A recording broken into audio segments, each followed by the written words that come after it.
இது மகிமை நேரம். அருள்நாதர் இயேசு கிறிஸ்துவின் இனிதான நாமத்தினாலே நிகழ்ச்சியை பார்த்து கொண்டிருக்கிற உங்கள் அனைவருக்கும் என் அன்பின் வாழ்த்துக்களை தெரிவித்துக் கொள்கிறோம். கடந்த மாதம் முழுவதும் கர்த்தர் கண்ணின் மணி போல பாதுகாத்திருந்திருப்பார். ஆவிக்குரிய வாழ்க்கையிலும் நீங்க இன்னொரு ஸ்டெப் போயிருப்பீங்க அப்படின்ட்டு நான் கர்த்தருக்குள் விசுவாசிக்கிறேன். இன்றைய இந்த வாரத்திலும் இந்த மாதத்திலே மீட்கப்பட்டவளே மீட்கப்பட்டவனே அப்படிங்கிற தலைப்புல நம்ம தியானிக்க இருக்கிறோம்.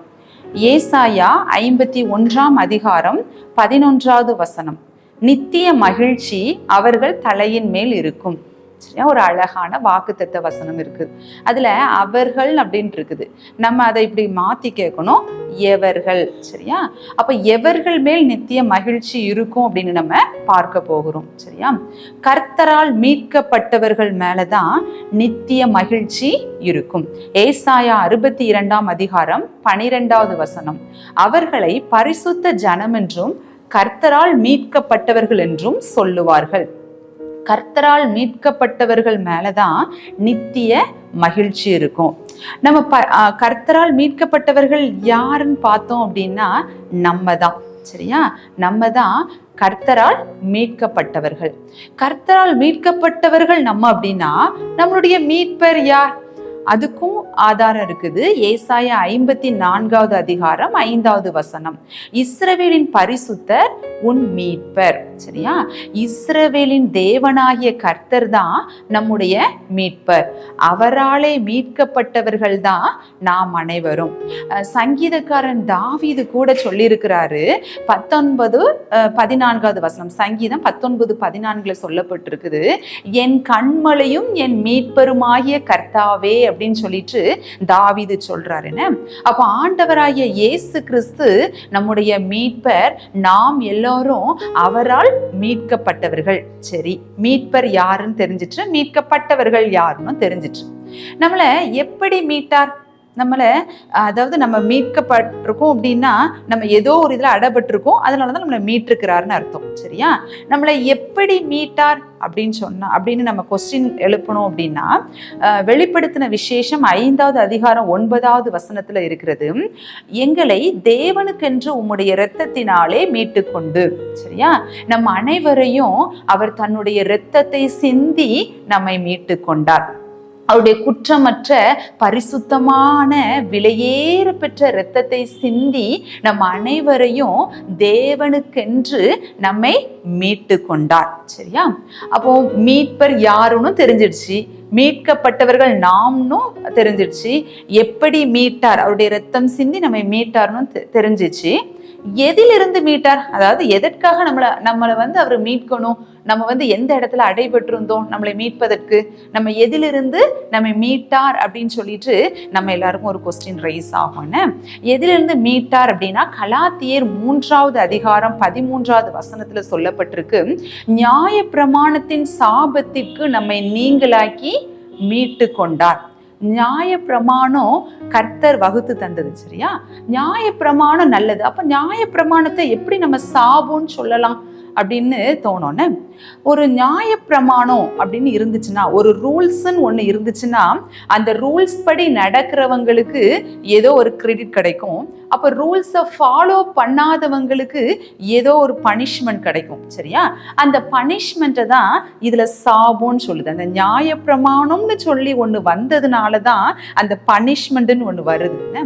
ஃபார் எக்ஸாம்பிளுக்கு ஸ்கூல்ல இப்போ 9 o'clock கரெக்டா இருக்கணும், இல்லைன்னா பனிஷ்மெண்ட்னு ஒரு ரூல் போட்டிருக்காங்கன்னு வச்சுப்போம். அந்த ரூல் இருக்கிறதுனாலதான் அந்த 9 o'clock பிந்தி வர்றவங்களுக்கு பனிஷ்மெண்ட் கிடைக்குது. அதே மாதிரிதான் நியாய பிரமாணம்னு ஒண்ணு வந்ததுனாலதான் அந்த பனிஷ்மெண்ட்னு ஒண்ணு வருது. சரியா, அது அந்த நியாய பிரமாணத்தின் சாபத்தை முறியடிக்கிறதுக்காக, அந்த சாபத்திலிருந்து நம்மளை மீட்டுக் கொள்வதற்காக அவர் இரத்தம் சிந்தப்பட்டது.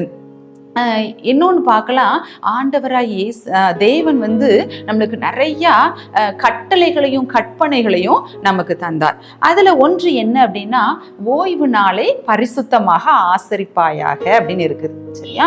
நம்ம எல்லாருமே கிறிஸ்தவ மக்கள் எல்லாருமே கரெக்டாக ஆராதனைக்கு போயிடுவாங்க. என்ன ஆராதனை போய் அட்டன் பண்ணிடுவாங்க. ஆனால் சர்ச்சு முடிஞ்சு வந்த உடனே நல்லா நான்வெஜ் சாப்பிட்டுட்டு என்ன பண்ணுவாங்க, டிவிலையோ அல்லது வந்து மொபைல்லையோ அப்படியே உட்கார்ந்துருவாங்க. சரியா?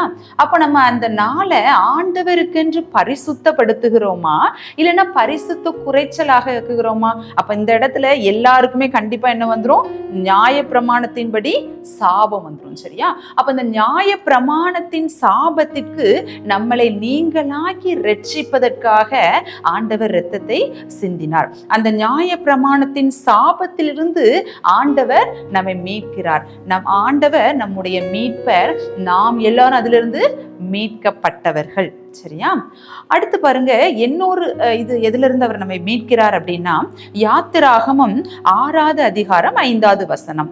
அடிமைத்தனத்திற்கு நீங்களாக்கி ஓங்கிய கையினாலும் மகா தண்டனைகளினாலும் உங்களை மீட்டு. அடிமைத்தனத்திற்கு நம்மை நீங்களாக்கி மீட்கிறார். நம்ம எதெல்லாம் நம்மளை அடிமைப்படுத்தி வச்சிருக்குதோ அது எல்லாமே பாவம் தான். அது எல்லாத்துல இருந்தும் ஆண்டவர் நம்மை மீட்கிறார் அப்படின்னு சொல்லிட்டு பார்க்கிறோம். விபச்சாரம், களவு, பொய், குடி, ஏதோ ஒரு பொருளின் மேல ஏதோ ஒரு இச்சை, இந்த பொருளாசை, இது எல்லாமே நம்ம வந்து ஏதோ ஒன்று நமக்கே தெரியாம ரொம்ப அட்ராக்ட் ஆகி இருக்கோமா, அது எல்லாமே அதுல நம்ம அடிமையா இருக்கும் அப்படின்னு சொல்லிட்டு சொல்றத குறிக்குது. சரியா? அப்ப அந்த அடிமைத்தனத்திலிருந்து நம்மை மீட்டு ரட்சிக்கிறவராக இருக்கிறார். அவர் எப்படி ரட்சித்தாராம்? ஓங்கிய கையினாலும் மகா தண்டனைகளினாலும் நம்மளை மீட்டார். ஆக்சுவலா அந்த பாவத்துக்கு அடிமையா இருந்ததுக்கு நம்ம தான் தண்டிக்கப்பட்டிருக்கணும். ஆனால் அந்த மகா தண்டனைய அவர் ஏற்றுக்கொண்டார். நமக்காக அவர் இரத்தம் சிந்தி அந்த தண்டனையை ஏற்று நம்மை ரட்சித்தார். பிரியமானவர்களே, நம்ம எல்லாரும் மீட்கப்பட்டவர்கள். நம்மளுடைய மீட்பர் ஆண்டவராகிய இயேசு கிறிஸ்து. எதிலிருந்துலாம் மீட்கிறார் அப்படின்னா, நியாய பிரமாணத்தின் சாபத்திலிருந்தும் நம்மளை மீட்டு விட்டார். பாவ அடிமைத்தனத்திலிருந்தும் நம்மை மீட்டு விட்டார்.